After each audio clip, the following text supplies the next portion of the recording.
រឿងរ៉ាវជីវិតគូស៊ូមិនបានគឺចប់ម្នាក់ចិត្តអត់ស្ងប់មិនធ្លាប់សូមបីគិតថែមឮពាក្យខ្សឹបខ្សៀវ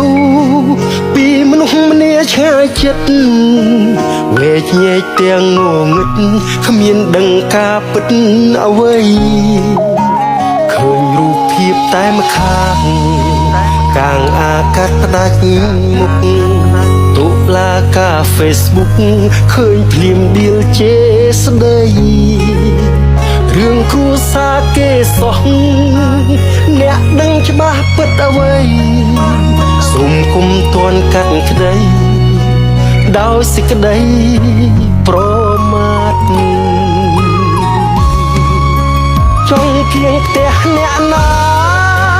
គឺភ្លឺផ្ទះអ្នកនឹង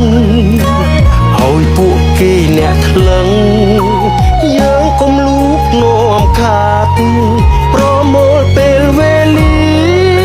ធ្វើរឿងដែលស្រស់ស្អាតចូលរួមរឿងខ្វះខាតដែលសង្គមត្រូវការឈប់ចេះដឹងរឿងគេ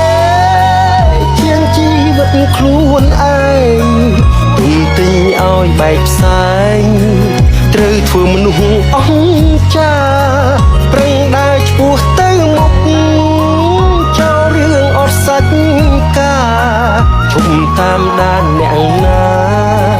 តែឆ្លុះហែកពួកគ្នា